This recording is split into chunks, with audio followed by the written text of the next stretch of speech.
Hi guys, welcome Dave Pinson, Philippine Bible Ministry.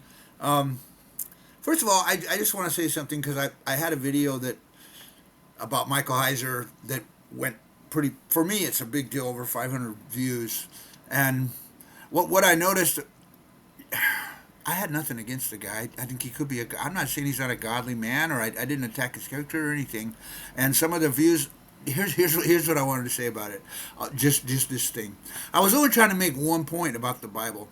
The other things I was trying to say, and I guess people don't understand what I'm trying to say, or it's just a foreign way of thinking to them about the way we here at Philippine Bible Ministry try to focus on essential things. Other things I could give a rip about. So when I say I don't necessarily agree with them about the Nephilim, and I don't agree with them about this sons of God, thing, the way he does, and then I just leave it there. That doesn't mean I'm waffling on it. That doesn't mean it's not important to me. I mean, it's not important to me. That's what it means. It means that's not the purpose of the video. I was, if it's a secondary what I consider a secondary doctrine, then I don't spend a lot of time on it. And honest to goodness, I'm open. So I could be wrong. I'm not gonna. I'm not going to make a video and say, "Well, I don't like this little thing. I think the Eucharist is the blood, or I think it's not," or I'm not going to do that because I don't think those things are the purpose of Christianity, right? So that's all I want to say about that. I think a lot of people that mostly the remarks I got. There's always going to be a mean person or two, but I was anyway. I just wanted to clear that up. So I have some interesting news, some fantastic news. It's fantastic news actually. It's not interesting. Um, I got it. I have a son. I want to say a new son, a new son to me over the holidays. I want to say for my birthday. I know what happened after Christmas. Here's the rest of the story. Wait a minute. Wait a minute. David Pinson, you're 69 years old. You mean you fathered a child and they were born during the holidays? No, that's not what I mean. So here's what happened. Now I wasn't gonna post this because I like to give people's privacy, and I don't know the whole story. But when I see what the person, my son, has put out on Facebook and whatnot, I see he's very happy. So I'm just going to go ahead and let it rip. I'm not going to give his last name though. I'll let him do that if he wants to contact you or whatever. If you're a family member or something, you already know who he is. You already know about it through Facebook. So here's the rest of the story, and why is it on a ministry page? All right. So this young man was born. He never knew who his biological father was. So I don't remember the whole story. If I go back and read it, I'm sorry. I'm sorry, Benjamin. His name's Benjamin. Um, but I don't remember if he had a stepdad or somebody significant passed away. And then he just really wanted to know who his biological father was. So he did one of those DNA tests where you can find other people that match up. I think only people that do those are actually in that library where you can match them up. And I never did it. My son did it. Apparently, my cousin did it. And my stepmom did it for my dad. So what he found out some time ago was he was like a 2% match with my cousin's son, Eric. I think, yeah, Eric. And so he goes, "Well, what about this?" And then he looked in. He dove deeper into it, and he found out that he's a 21% match with my father. So he sends her a message because she has everything signed up. My father's, he's up there in age. He doesn't really know how to function through internet and stuff. So sends her a message and says, "Hey, I'm 21% DNA matchup. So he could probably be my uncle or my grandfather, right? Because 25%, my grandfather, I'm 25% of his DNA is in me, at 21% of my dad." And so we did a little inquiry and found out that yeah, I did date his mom about 37 years ago, and yeah, it's possible. He, way before I was a Christian, way before I was just a bartender partying, and I was having a good time, and I was living the natural life that most people know what that is. So I'm not going to go into details here. Um, but I had a girlfriend, and apparently she got pregnant. I didn't know anything about it, right? And the timing matched up, and yeah, and that's his mom, and that was 37 years ago. So I'm getting this message on my Facebook Messenger. By the way, that's the best way to contact me if you want to have a conversation. On my Facebook ministry page, Philippine Bible Ministry. But he went through David Pinson. That's my other page, obviously. So I get a message on my messenger. My wife and I don't remember who she was with. Sister, I think her sister, and they were out at the wet market. Maybe Mama was with us. I don't remember. And I'm sitting in the car waiting for him because I don't walk around when it's hot and sweaty and nasty and yuckety. And besides that, it's not good to walk into a wet market as an Americano because they'll jack up the prices when they see you. That's a thing what happens here. How much is the price? Oh, So we learned that lesson. So anyway, I'm starting to get these messages. So I'm talking to the guy live action, like this is happening right now. Well, I'm in Alaska, so I just called him. It wasn't a face. I haven't had a face to face yet. I will soon. And yeah, it turns out he probably is. He's my son. His name's Benjamin, and he's not looking to get anything from me. He just wanted to know who his father was and who his family was, and all that stuff. He just wanted to know so he could tell his family, and it's a big deal.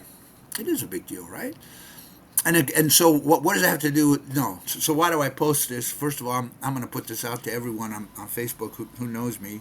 So not everybody knows about this story yet. So yeah, this happened before I was a Christian, when I was a little looser with my lifestyle. And yeah, this is probably what happened 37 years ago. So how does the news hit me? Well, you're going, what? And then you're like, oh. And then I'm like, I guess. And then a couple of people tell me he does look like you. So, okay. And then here's why I'm posting this. First of all, I'm very open and honest about everything that's happening in my life. This is part of my life, and I am basically my wife and I. Well, we got a handful of people here. Our Philippine Bible Ministry. That's who we are. So, but I think the thing is two things that I got out of it where I can show you why this matters and what I've been thinking about. First of all, is the characteristics. So the guy has some characteristics that I have and that his grandfather has.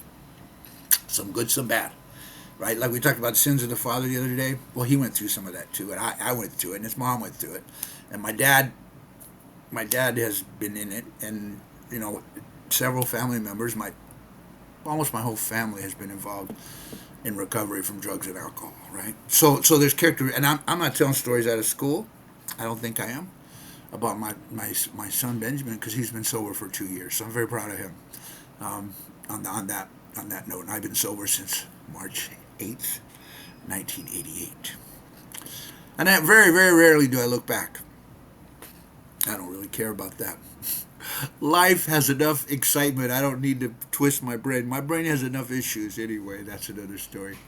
And also the good characteristics, like he's artistic. My family, all of them are fairly artistic in different ways. Creative, does things with his hands. He's an HVAC or HVAC. I don't know. He's almost finished. He took anyway, and he's a tattoo artist, right? And he wants to write like I'm a writer. Now, my oldest son is a comedian. My other son is a chef. We have some skills in the family, and I see the characteristics that we have. And so, what does that have to do with anything? Well, we're adopted into Christ. The Bible says we cry out, Abba, Father. We're adopted. We become sons and daughters of God at the point of salvation, right? And then it says we begin to develop this. I think it's called theosis. I found out a new word from somebody on Facebook, on YouTube. So it sent me a thing. Do you know what theosis is? We do become sort of godlike, and not godlike like we have powers and all that nonsense. We're not Anthony Robbins. We're not Dianetics. We don't have powers in our mind, and we're none of that stuff. But we become godlike in the fact that we can love others. We can do certain things, right? We become, like it says, from glory to glory. Our image changes to become more like Christ, so we reflect His glory. We reflect His love, right? So that's what a son does. So the other idea, so that was part of the idea, the characteristics, good and bad, and how we carry the characteristics of the Lord when He comes and lives in us and changes us, right? Right. The other side of the story is that now I have someone else to pray for, right? Like he says he's a spiritual man, and he seems to have a good heart for everything. I don't know him yet, but everything I could see, and he's got some kids. I guess the oldest is 17, so a 17-year-old granddaughter. Raising kids, raising a family, been married, still with his wife. So he's got a lot of good stuff going. He said he's not a Christian, but he goes, but I am very spiritual. So, I'll take whatever it is. I'm not there to judge the man. And he does respect my Christianity, and yeah. So I have someone to pray for now that he could join God's family, right? Because that's the other thing I wanted to get to. That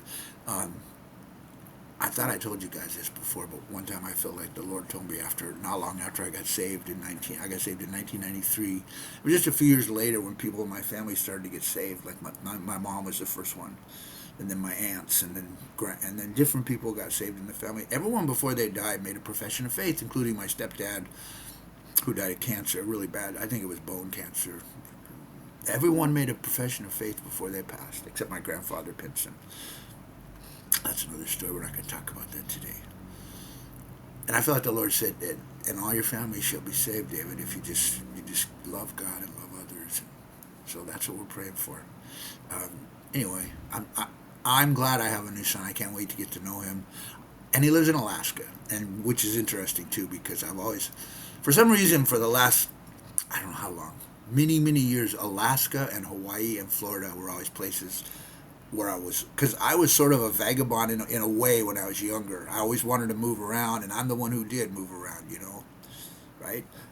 I'm the one who wanted to leave. I kept trying to get out of San Diego County, get me out of here, and I kept getting pulled back. I felt like God kept pulling me back. To be honest with you, I went to Oregon. I was thinking about some other places, and one of the places was always Alaska. Ketchikan, Alaska, I think, is an island. It's not quite as cold as anyway. So I was thinking about Alaska. I was thinking about this place in Florida, and I was thinking about this place on the Big Island of Hawaii to be a teacher once, in a Christian school. So I don't know. It's kind of cool. He lives in Alaska, which is the opposite of the Philippines as far as the environment goes.